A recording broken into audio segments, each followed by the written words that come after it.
Hello, everybody. You're very welcome to today's Radio Centre Ireland webinar, and I'm very excited about the topic we are going to discuss today, which is all about campaigns that have leveraged the power of audio to deliver fantastic business results for advertisers. These campaigns have been recognised for their brilliant work at the Media Awards back in March this year, where Cadbury Snack won gold in the best use of audio category, and McDonald's McDelivery campaign won silver in the same category. And shortly, we'll be hearing from Gemma Gilmore, Board Director of Spark Foundry, part of Core, Katie Boylan, Client Service Director at IRS Plus, and Aaron Chalk, Managing Director at FO, to talk about the tastiest election in Ireland and how they created a cultural catalyst for Cadbury Snack by leveraging radio's unique ability to sound both local and national. But before that, we are going to hear from Ryan Reid, who's Client Director at Zenith Media, part of Core, and David O'Brien, Business Director of Audio XI, part of Barra Media Audio Ireland, to explain how they produced 245,700 unique ads for Mac Delivery, refining how brands use audio to deliver, again, fantastic results for their client. And just before Ryan and Dave start the presentation, just to let you know that there is a Q&A button at the bottom of the screen. So if you have any questions for both the McDelivery presentation and the Cadbury Snack presentation, please put your question in the Q&A button and I will ask the question on your behalf. But without further ado, over to Ryan and Dave to talk you through a McDelivery. Over to you, Ryan and Dave. Thanks, Karen. So thanks for having us today. We are delighted to bring you through our case study for McDelivery entitled Innovation McDelivered. Did someone order 245,700 ads, which we were lucky enough to pick up silver at this year's Media Awards. So just a bit of an introduction. My name is Ryan. I'm a client director at Zenith Core, where I lead the McDonald's account. And I'm joined today by Dave O'Brien, who's business director at Audio XI, part of Media Central, and together we work together on this campaign. So today's order, we're going to start with the background and work all our way through to the results and show you exactly why we deserved that silver. Starting with the background.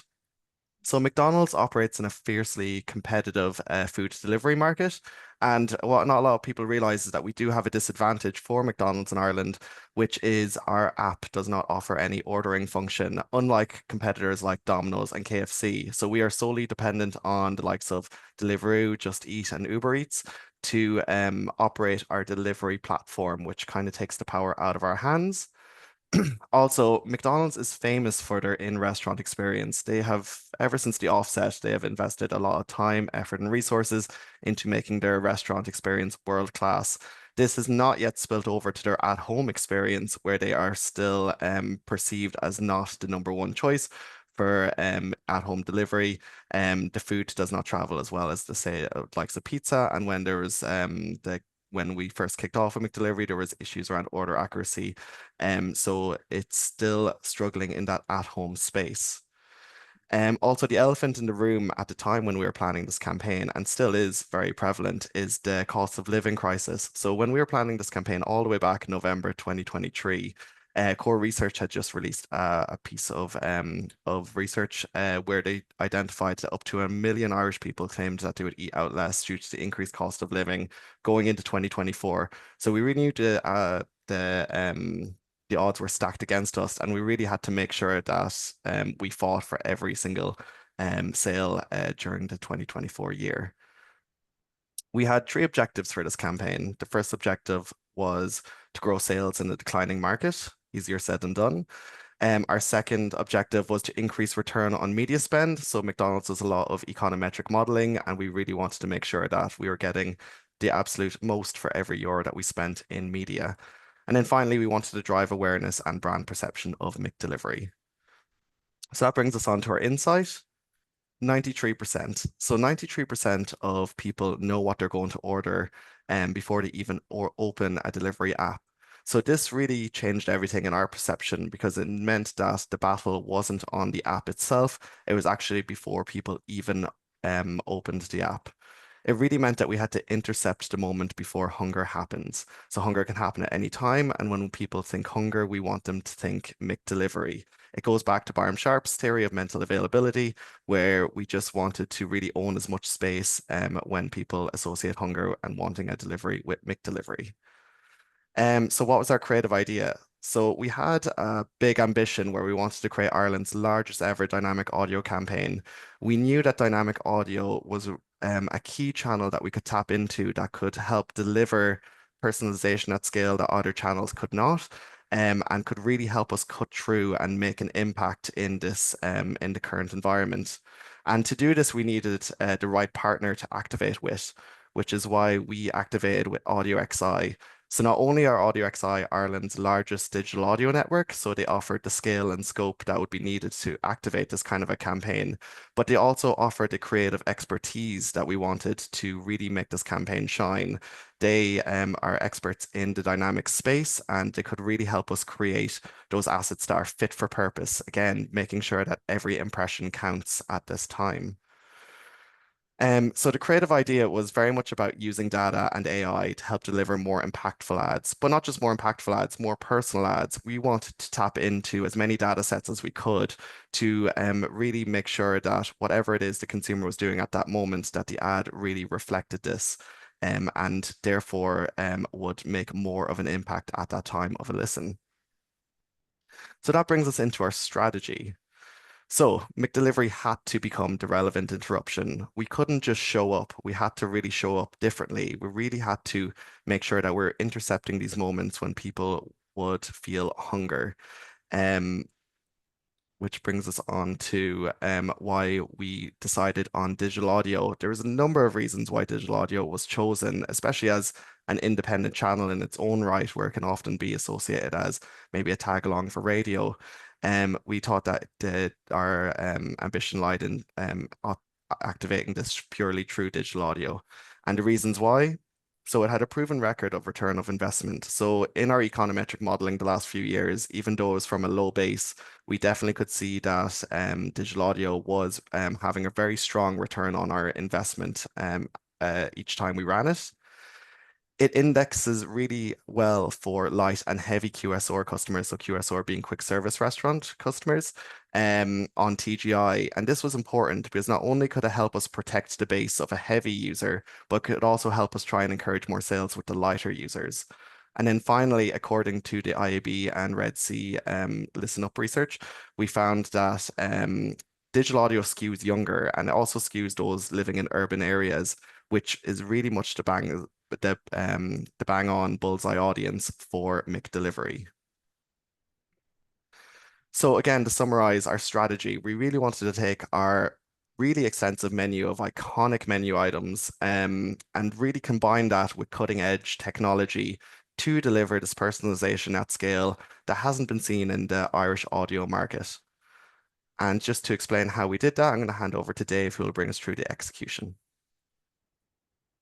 Thanks, Ryan. Thanks for setting the scene there as regards kind of the task and the insight behind it. So, I suppose to give you an idea in terms of what, based on the brief that we were given from Zenith, we kind of looked at, right, well, a full dynamic build here with 1 million ads really was the right tool for the job.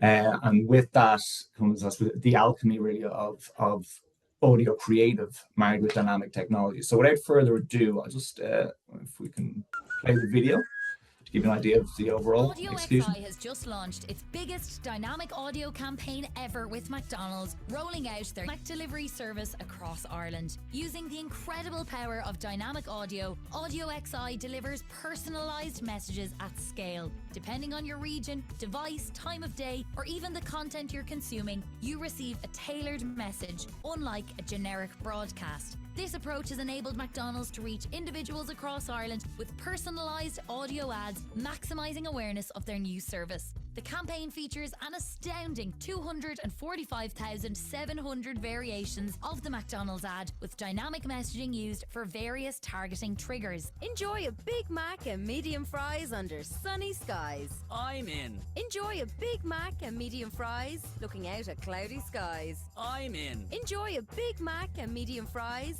looking out at rainy skies. Tailored messages for breakfast, lunch and dinner, individual messages for each county with local voices for major counties. And now you can use Mac Delivery all over Galway.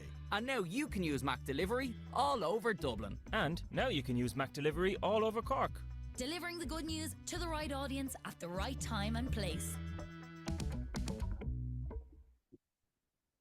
So that's essentially how we brought it to life. And it was a great kind of best use case in terms of leaning into all the dynamic triggers available to us, while at the same time really kind of personalize the message there as well. So in terms of how we built it out in terms of structure, and that we looked at days of the week, these dynamic triggers that would personalize the message and ultimately give us every chance of success for McDonald's and Zenith. Looking at, we'd food-based triggers based on the menu as well to align that with throughout the course of the day, from breakfast through to lunch through to dinner. Weather conditions as well, various product lines, and of course 26 county targeting as well. And we were able to rotate some delivery app messages within that as well. So by multiplying all those out, you may remember your leaving cert factorials here gets us to just shy of 250,000 pieces of creative. Now you may balk at that and think, my God, that was all executed and built within a 2-hour recording session with our production team here in Marconi House. So that's just giving you an idea in terms of how we structured it, how we leaned into it, now about how to think about trying to map that journey, as Ryan said, that insight of trying to create that need for when hunger rises, and what, making plans for lunch and for dinner and beyond. So that was really kind of key to it as well. Oh, I'm in. Grab a tasty Eurosaver, small price, big flavour. I'm in. This is just some executions with regards, just a deep mind down a little bit more in terms of the personal builds, in terms of the dynamic build. Or this lunchtime, enjoy a fillet of fish on your best China dish. I'm in. There's nothing quite like a Mac Delivery. And now you can use Mac Delivery all over Dublin. Order now on Just Eat and enjoy a McDonald's. You in? At participating restaurants only. 18 plus. Serving times, delivery fees and terms apply. See mcdonalds.ie for details. So in terms of customization as well, we looked from a regional target as well, having relative VOs from Munster, for Connacht, for Leinster, as well, just kind of making that more a personal message, making that more a cleaner execution for the campaign based on the geo was going out in by county. So looking, sorry, just jumped out, but kind of back to Ryan's insight, it was key that we kept the consumer at the heart of the campaign as well. It was about building that mental availability, tapping into the Ehrenberg Bass Institute and Byron Sharp's work around mental availability. So that was, there's a plethora of research there in terms of the more personalized the message is, the more likely it is to resonate with that audience as well, from the likes of Edison and Lumen as well. So really kind of harnessing the power of the dynamic build and tapping into what was possible from the various dynamic triggers that we built out for the campaign as well. So just in terms of, I suppose, the length and breadth of the campaign, from our perspective, we are Ireland's largest digital audio exchange as well. And what that makes up of the various touch points within the walled garden of the exchange is 35 radio stations, both national and regional, some that we own and some that we have a partner deal with, over 106 streaming platforms, and over 1300 podcast series as well. So plenty of digital audio touch points there, spreading a wide net in terms of overall reach and frequency for McDonald's over the course of the campaign. So Ryan, I'll hand back to you. Thanks, Dave. So now we're going to look at the meat of our order, which is the results. So looking at the media results, we managed to deliver 3 million impressions to 1.3 million uniques with a listen-through rate of 92%. What is significant about this is the campaign was always on throughout 2024 because hunger does not have no time frame. So it really showed that even by using one media owner like AudioXI, we were able to deliver a huge scale for this campaign, given that we are a large national brand. And the LTR is really significant because usually for a digital audio campaign, your listen through rate will be between kind of 80 and 90%. So to show that we got 92% really shows that the audience was engaging with the content. Now on to some of the more business results. So looking at brand awareness, so our brand awareness actually grew by 3 percentage points in 2024, which is huge. It was our biggest jump on record since McDelivery had launched a few years ago, and it was following a couple of years of stagnant kind of brand awareness, which was really positive to see it in growth. Not only did we see growth in brand awareness, but we also saw growth in convenient perception. So this was the question around, is McDelivery a convenient delivery option? And again, a very notoriously difficult metric to show growth in. And we managed to grow that by 4 percentage points in 2024. So really great to see the brand metric results in a strong increase. Onto our more kind of financial results, we actually managed to grow McDelivery sales by 2.9%. It was the only McDonald's sales channel versus like in-restaurant drive-through that saw growth in 2024. So to show a 3% increase is really significant. Our McDelivery share, so in a declining marketplace, we actually managed to grow our share of market of the delivery market by 1.5%. Again, this is a very significant jump for McDelivery. And then finally, we grew our average check by 3.3%. So McDelivery has become McDonald's largest sales channel in terms of average check, and showing a growth of 3.3% really suggests that people were ordering more with their McDelivery order than previous years. We do a lot of econometric modeling with McDonald's, where we can really try and show just how much money is being generated for every euro spent on media. And we have significant KPIs in place for each media channel. And we're delighted to say that the dynamic audio return on media spend was 60% more than the KPI that we had set at the beginning of this campaign, which really shows that it was a very significant revenue driver for McDonald's. Not only this, we ran a linear radio campaign in 2023, and we found that the dynamic audio was 45% stronger than our linear radio in the year previous. And then kind of going back to what Dave had mentioned around dynamic odds being more impactful and effective, analytical partners are our econometric partners.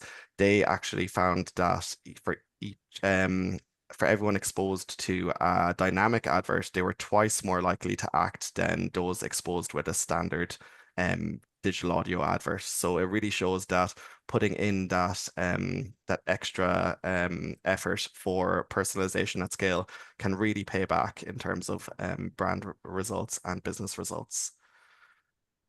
So that brings us to the end of our case study. So today you had the following order, which was a very stacked order, and we believe we delivered this in spades, which again helped result in the silver in the media awards this year.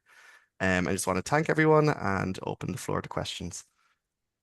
Many thanks, Ryan and Dave. That was a really great presentation, and it was so clear in terms of the strategy, the insight, the execution, and the results.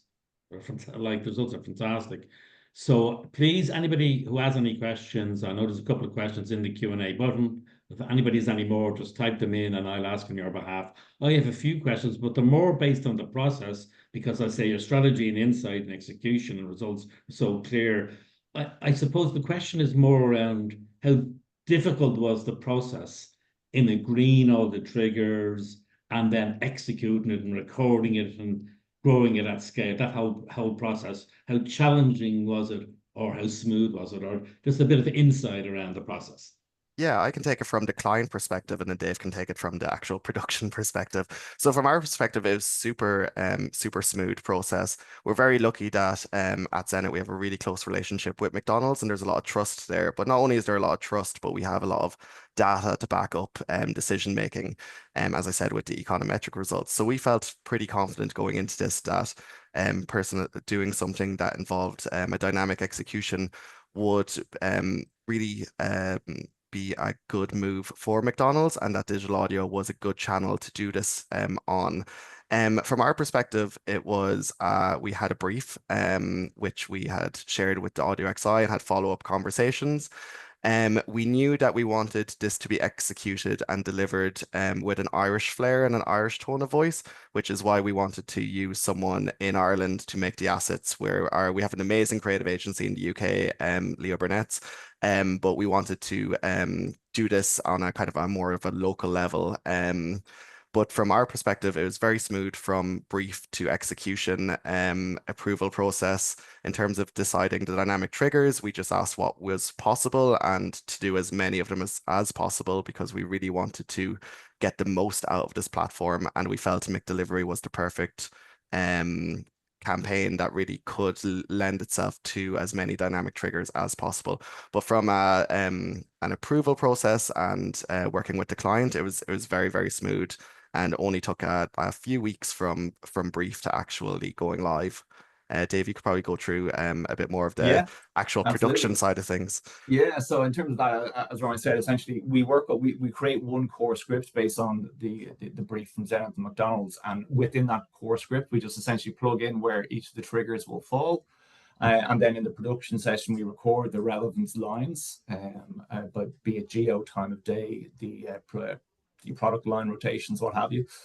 And then we essentially put it together through 1 million ads. So it's quite simple. It's once we have a kind of a clear brief, what triggers we're looking at, what we're not going to look at, because it's trying to find that sweet spot of not shoehorning too many into it, and it still flows from a creative perspective as well. So that was pretty seamless as regards building the core script. Once you have the core script nailed and the dynamic triggers agreed, then it's pretty seamless as regards building that out in the various iterations of the script. Very good. And just one other question in terms of client approval, because often this is very much a performance campaign. You wanted action from customers or potential customers. Was it a big challenge to sell in digital audio and audio versus, social and search and the other more traditional performance channels in terms of that conversation with the client? No, I think it was actually a very smooth process because again, we had the data that showed that digital audio really could deliver actual tangible results. And as because we are a quick service restaurant brand, and again, we don't own necessarily because we have to operate through the third parties and not through our own app, it kind of limits the amount of performance media that we can actually do.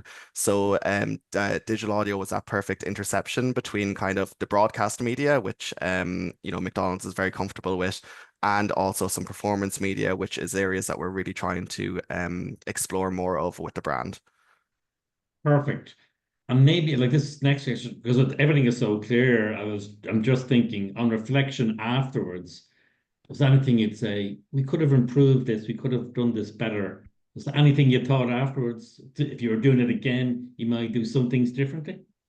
I think if we were to do it again, one thing we'd love to explore would be even going more granular. So actually calling out restaurants on a local level, because it does allow for that capability. And again, just trying to explore what are the more relevant triggers. Like when we were planning this at the time, it was very much around what was available. So again, we took location, we took menu, we took time of day, we took day of the week. So they all made sense for the brand. And again, as the technology becomes even more clever and more refined, we'd love to add even more dynamic triggers. But definitely, I think there's a lot of power in this and making it a real local kind of execution of a media channel. And I'd love to explore that fully with kind of very much honing in on the geo targeting specificness of the channel. And you have the results because it showed that when it was dynamic, it delivered more in terms of return on investment based on the work you did, the econometric work. Absolutely. And as a national brand, but owned by franchisees, it needs to be a national campaign. We can't give more attention to certain restaurants over other restaurants. So again, the beauty of the dynamic audio was that it gave everyone an equal share of voice when it came to the budget being spent. Okay, I just have some questions I'm just going to read out. First one, how many different regional voices did you use during the campaign? That was, I think it was six videos. Okay, pretty good. And were there particular devices that perform better than others, or any audio XI titles that performed particularly well? Given the scale of the campaign, because it's obviously we bought it, it's a national rollout as well. The how it was in terms of impressions delivered, it was quite an even spread across kind of live radio streams, Irish podcasts within the Go Loud network, our podcast network, our international podcasts as well, and music streams as well. So in terms of that, it was, given the scale, it was kind of, you're talking nearly kind of a third in terms of overall execution. And I think what was great to see as well, and it was another reason for using Audio XI, it's back to that being a national brand, but activated at like a local level. And Audio XI really had access to those, regional youth brands that McDonald's we do a lot with on in terms of a linear radio perspective. So it's great to have that mirrored on a digital perspective. And then in terms of device, it's very much smartphone, but increasingly more home connected devices. So, home speakers and stuff like that. But the smartphone is still the dominant, which is great for us because McDelivery, hunger usually strikes when you're out and about, and being able to intercept that moment with a message was a big plus for us. Brilliant. Many thanks, Ryan. Many thanks, Dave. Fantastic presentation, brilliant results, and thank you for sharing it with everybody in attendance today. We'll talk to you again briefly right at the end, but many thanks for your time and your presentation today. It was fantastic. And now I would like to introduce Katie Boylan, Gemma Gilmore, and Aaron Chuck. And I know I introduced them at the very start of the webinar. And now we're going to go through another really innovative campaign that was a cultural catalyst and made a huge difference to a local gem in Ireland in terms of the brand you're going to talk through. And this campaign and this case study won gold at the Media Awards earlier in the year. So hand over to the team now, and many thanks for your time. Thanks, Kieran. Thanks. Hi, everyone. I think probably the only objective Kieran's had with this webinar is to get everyone hungry before lunch. So we're going to move from McDonald's through now to Cadbury, and we're going to talk to you about our campaign, which is all about purple versus yellow, the tastiest election in Ireland. And we're really, really proud that this won gold for best use of audio. Okay, so today, as Kieran said, you have myself from Spark Foundry, you have Erin from FO, and you have Katie Boylan from IRS Plus. So just a little bit of background before we get into it. Cadbury Snack, it's the #1 biscuit brand in Ireland, and it's a really iconic product. It's a really nostalgic brand.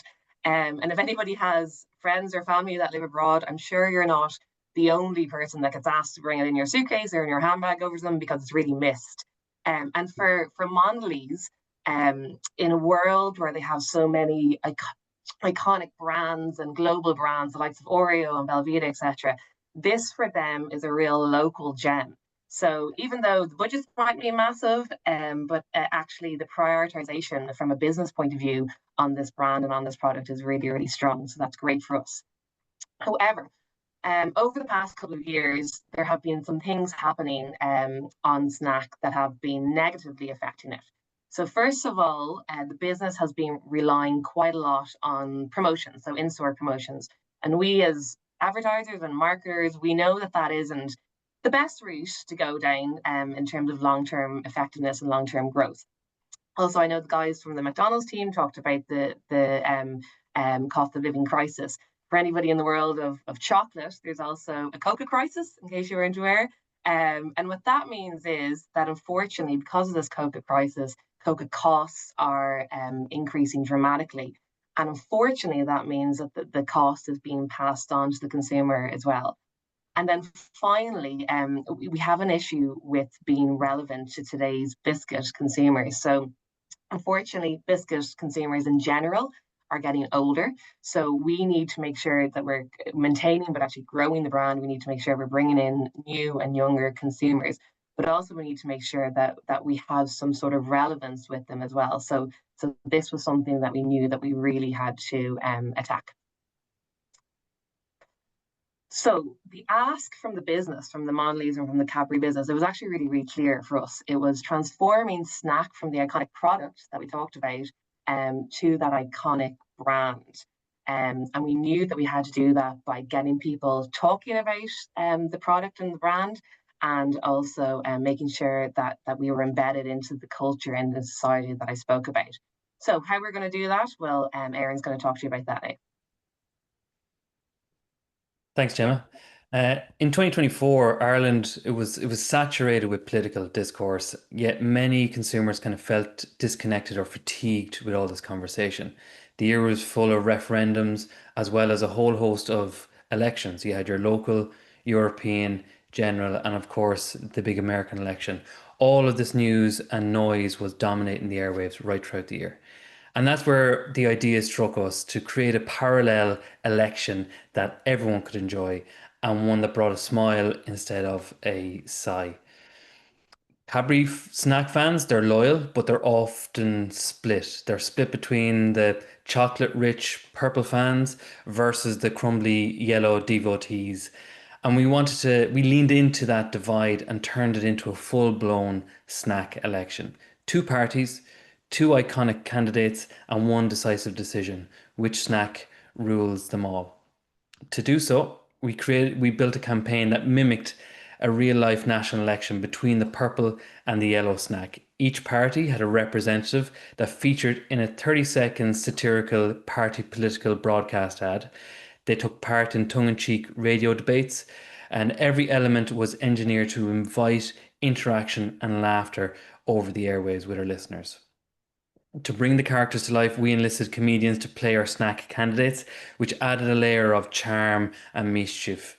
DJs and listeners were invited to get involved in the debate, and listeners were invited to get involved with on-air voting and discussion, allowing snack to position perfectly in the cultural moment and tapping into the political zeitgeist all throughout the year.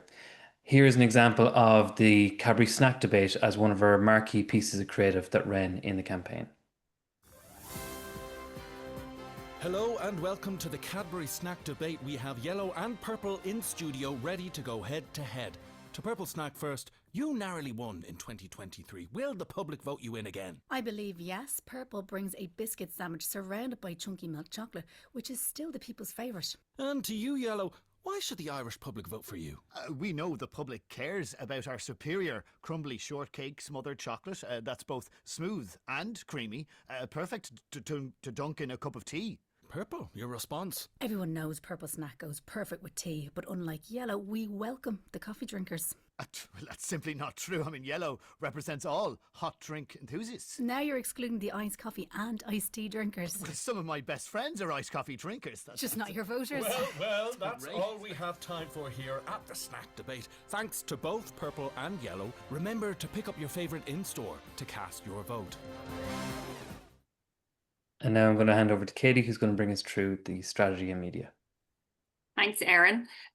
So our strategy was simple. We wanted to mirror the structure of the election and tap into that kind of election fever that Erin spoke about. But we wanted to make it funnier. We wanted to make it happier, more feel good. We didn't want any, voter apathy. And we wanted to make it a vote for joy. And by using our 15 local and regional stations, Cadbury has unrivaled access into the local communities, but they also have access to the trusted position our stations hold in their franchise areas, because the trust scores for local radio are off the charts.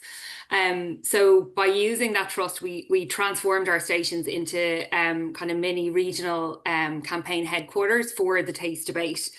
And we executed it in a number of ways. First of all, with the 30 and 60-second ads that Erin spoke about. So these really drove awareness and drove frequency and of the taste debate, and the humour element really made them stand out. And then every Friday, regionality was kind of core to this campaign, and we wanted to tailor the debate by each region. So every Friday we had a competition where we asked listeners to vote in if they were Team Purple or Team Yellow. And every Friday a winner was chosen and they won a voucher, and also there was like a musical celebration at the end. So there was a different anthem for each team, Purple Rain for Team Purple, and then Yellow by Coldplay for Team Yellow. And we also extended it beyond airtime and incorporated our social pages, where our stations have a loyal and engaged social following, and we wanted to really use that. And we played clips of the winner reveals, the debates on air, and we had a small targeted campaign as well. But like I said, regionality was really core in this campaign, and the presenters really got on board. They had a lot of fun with it on air. There was a lot of banter, like different DJs took different sides, and they were very loyal to the team they chose. And also the live mentions allowed the presenters to kind of tailor the campaign and make references or phrases that might be specific to that local area, that the local listeners might only be the only people that would get that. And the campaign ran for 3 weeks, but it meant that if you were listening in Wicklow or you were listening in Donegal, it really felt like the snack election was for you. So we're just going to play a short clip of the banter on air. No, it has to be to the point where I actually looked sideways at Oisin Langan outside when he said yellow. I said yellow too. No, I can't understand. It has to be purple for the simple reason. 2 reasons. Go on. Number one, it is the perfect snack with coffee. Okay. Sorry, is that a bit low? Can anyone hear it? There's a bit more grip in the mouth. Do you know what I mean? When you're trying to eat it, there's a bit more support. You and Shane are both very strategic with your snack choices. Oh, You yeah. have to be. Yeah. Well, when you get to our age, you have to be. You can't just go all willy-nilly into decisions. One more person says, I'd like to buy 15 of them and then make a shortcake out of the yellow snacks. Oh, I would, yeah. Sorry, I think that was a bit low. It worked earlier, but there was a lot of debate on air. So I'm just going to hand you back over to Gemma to talk about the execution a bit more. Great. Okay, so one of the big questions that we had to be prepared to stand over and have a strategy around was why we planned radio. And in the FMCG world, where visual media tends to dominate, we had to make sure that we had all the answers to back this up. So first of all, reach will always be one of the pillars that we have to hit. We have to reach. And we know that radio and audio, it has massive reach in Ireland. All of the JNLR figures that Kieran shares with us, and we were able to stand over and we're able to see, there's above 90% weekly reach on radio. So that's something that was really, really important for us. There's also pros and cons to every type of media channel, but the advantage that audio and radio gave us over potentially some visual media is that radio, it's a much more intimate platform that focuses purely on voice and on passion and on excitement. And also what this mechanic allowed us to do was to make listeners active participants rather than just observers or listeners of our media. So that was radio, but then actually why IRS and why the IRS Plus stations? Again, I talked about it earlier, but Mondelez to a certain extent, their brands are all global. And what we are sometimes challenged with is that we have a lot of global assets. Or for this local gem, that sometimes the assets are made by UK agencies, etc. Now, they do tend to be really strong, but it is something that we like to localize as much as possible and make our campaigns look as local as possible.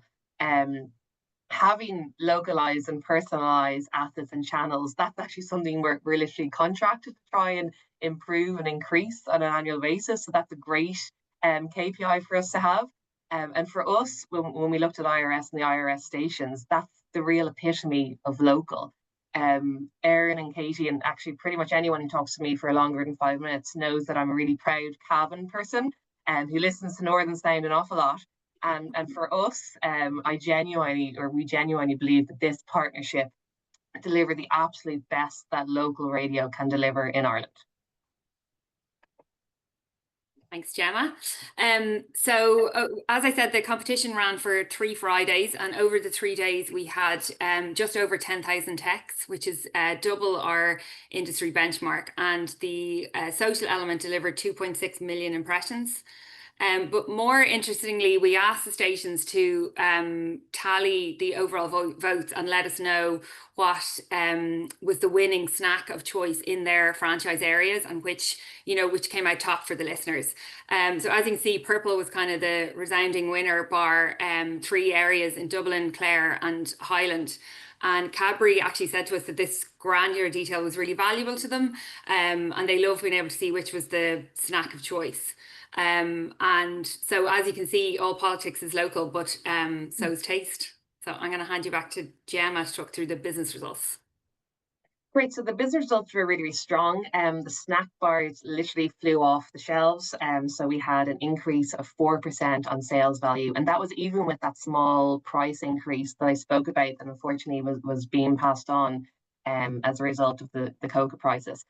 From a volume point of view, then again, we saw great results here. So just over 5.5 extra tons of snack bars.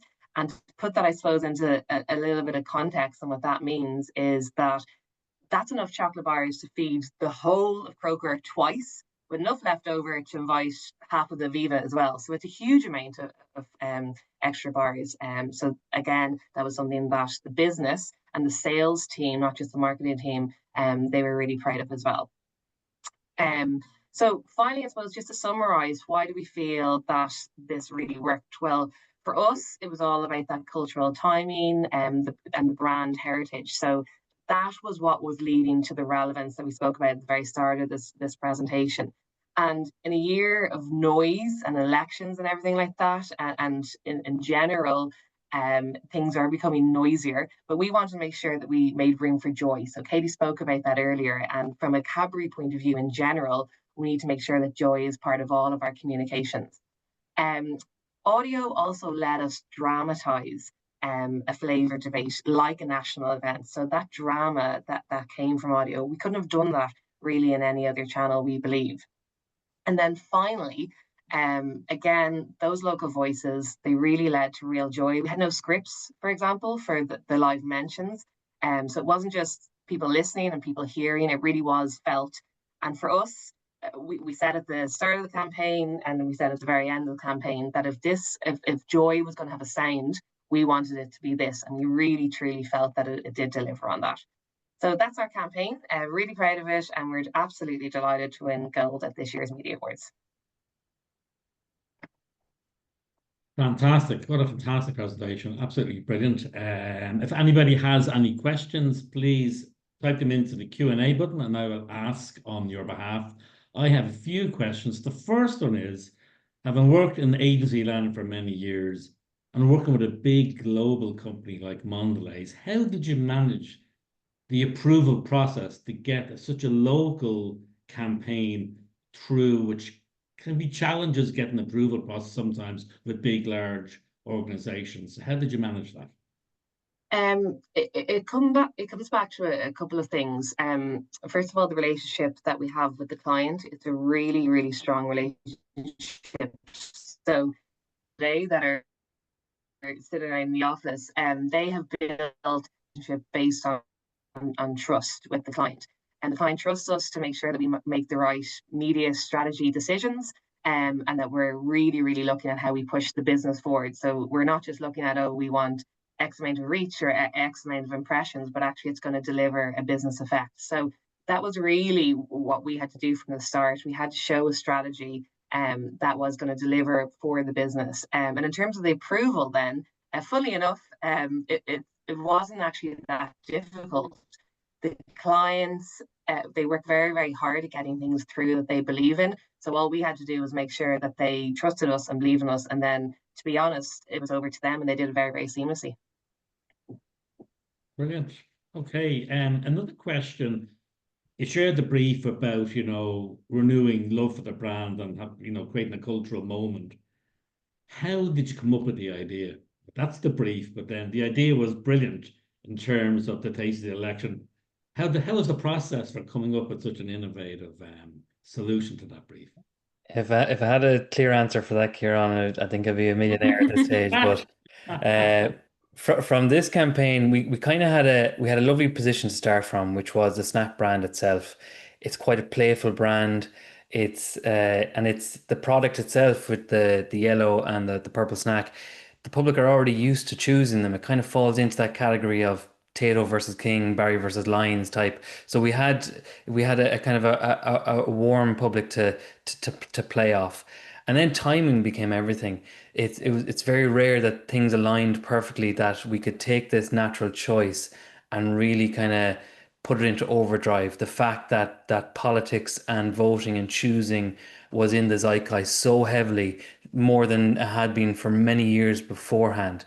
So being able to kind of tie those two and then be that light relief while the political drudgery was kind of dominating the news cycles and the airs. It was an opportunity too good to miss. So we kind of made sure that we leaned into that snack brand and brought that playfulness, but in this kind of new kind of satirical way. And that's the way we kind of developed and brought it forward. And thankfully the brand and kind of believed in it and really backed it all the way through. Right. Excellent. Well, that was superb. Another question about, I suppose, logistics and control, because there's lots to it. Obviously, you had, pre-recorded ads, which had presenters getting involved on there. You had, it had to be amplified on social, and you're working with different presenters and different on-air people to create content. How did you manage that logistically, and how did you manage the client in terms of given some free reign and freedom to on-air presenters?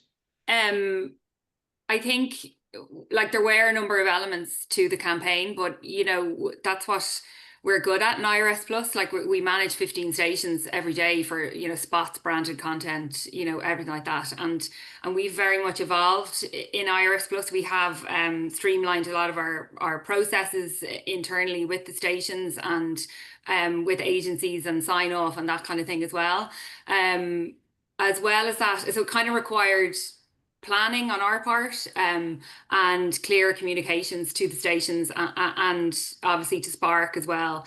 But trust was really a big element in this campaign. Like, trust, Spark trusted us and we really trusted our stations just as much as they've built the trust relationship with their listeners. We know they can deliver campaigns like this. And giving them the trust made it more authentic and engaging. But I suppose, in a way, you're right, there was logistics, but it was a very exciting campaign to be part of. Absolutely. No, very much so. Another question then, like the results are fantastic, like 3.9%, is very significant increase in sales. So a powerful result. Was there other activity happening for the brands, or was this the only piece of activity that happened during the period of the sales increase? There was a very small amount of outdoor that was happening at the time, but obviously that's a good thing for us as well, because we always like to have some point of purchase activity if we have any other activity happening. That was it, and in totality, the media spend for this entire campaign.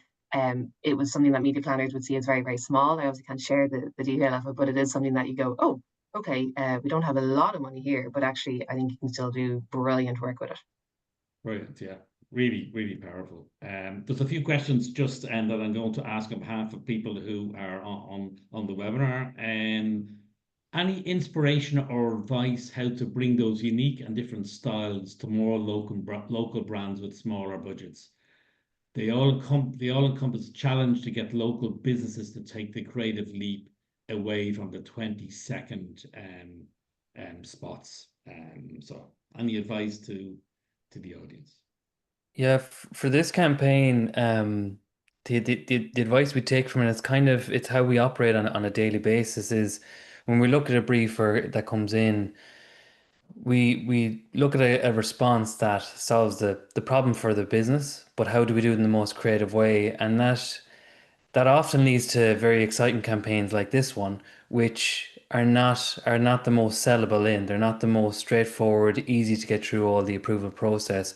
But for us, we know it's the right way to do. So I think it's a hard one to answer fully, but essentially I'd lean into the creative side and pushing the creative boundaries of your creative, because the listeners are smart. Listeners will get it, and if you do have the fundamentals right and ensuring that the brand is mentioned properly throughout it, or towards the end with clear signposts, having a creative idea, a clever creative idea, will do a lot of the heavy lifting. We see that in the business results of this campaign.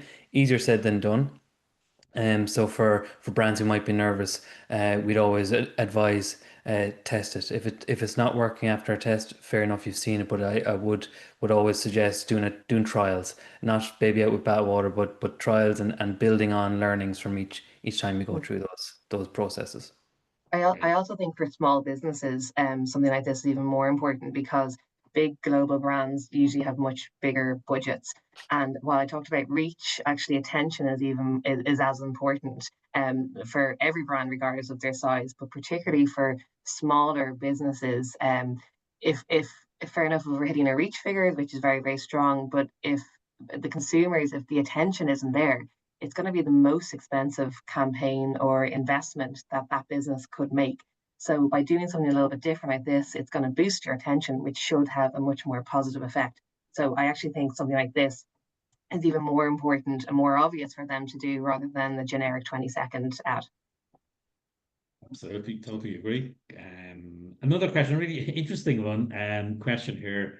The increase in sales, was it across the yellow and purple snack brands collectively? Did purple increase due to the results? And if so, did the yellow snack have a negative effect on sales? That's a really interesting question. I'm not sure if you have the results broken down, but No, we do. No, it was they increased across the board. So for both purple and yellows, that's a great thing. Purple did have more sales, but actually that wouldn't be a major issue for them as long as we're increasing from both colors and from both SKUs, and that's a good thing. Right. Yeah. Another question. What we asked to do is we do ask at a breakdown of that because, again, we might brief that into our partners and say, well, yellow needs a bit more help or purple needs a bit more help, but it's an important thing, a nugget of information for us to have. Yeah, very good. Great. Another question, fantastic campaign, and thanks for the presentation. Is it possible that this idea, having been so successful, will now be looked at by other international parts of the client company on, radio stations in other markets? Now, I know snack is snack only, or is snack in the UK? I can't remember. Or is it Irish only? There's very, very, very small distribution. Like as in the UK media agency doesn't even know about it. So I think it's maybe in the shops that have an Irish aisle and things like that. So it's not in general distribution.